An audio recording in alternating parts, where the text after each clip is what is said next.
Officials now saying the cargo ship that had crashed into the bridge caused it to collapse had routine engine maintenance in the port just right before the collision. Meantime, divers recovering bodies of 2 of the 6 workers who plunged into the water when that bridge fell, others presumed dead.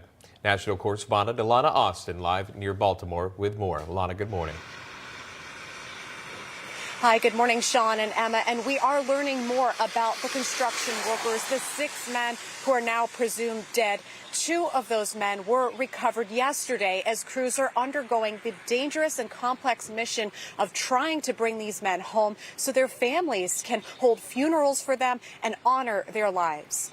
Now, what we do know as well is that the men were immigrants representing 4 different countries. The crews found 2 of the men yesterday in a red pickup truck about 25 feet below the surface of the Patapsco River. They're identified as 35-year-old Alejandro Hernandez Fuentes, who is from Mexico and living in Baltimore, and 26-year-old Dorlian Roniel Castillo Cabrera, who is from Guatemala and living in Dundalk, Maryland. It is an international tragedy. The other victims came to the U.S. from Honduras and El Salvador.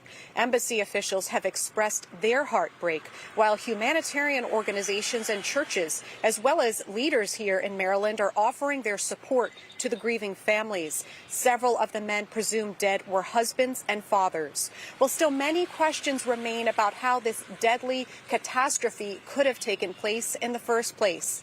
The NTSB chair of the Safety Board, Jennifer Hamady, says the full investigation could take 2 years, although safety recommendations could be announced in the interim. The collapse of the Francis Scott Key Bridge here has indefinitely halted the flow of ships in and out of this busy port.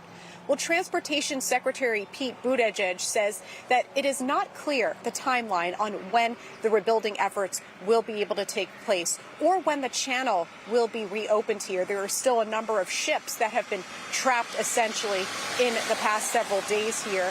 Buttigieg also weighing in on the economic ripple effects here in the aftermath. The effect clearly will not be trivial. Each day that the port is shut down, what is the economic impact per day? Well, again, there's between, last I checked, between $100 and $200 million of value that comes through that port every day, and about $2 million in wages that are at stake every day. And that's one of the areas we're most concerned about. All right, well, according to recent data provided by the Maryland governor's office, last year records were shattered in the vast shipments handled by this port. 52.3 million tons of foreign cargo, $80.8 billion in foreign cargo value, 1.3 million tons of farm and construction machinery, 11.7 million tons of general cargo tons, 847,158 cars and light trucks, and more than 444,000 people cruised out of the port.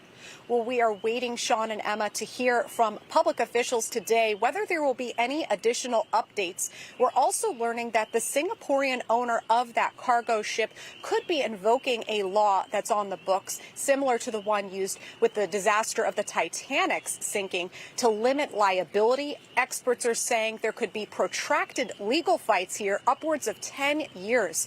But in the immediate aftermath, we're expecting the insurance claims to be processing all of the damages here, and also the federal government is expected to pick up the bill to rebuild. Back to you.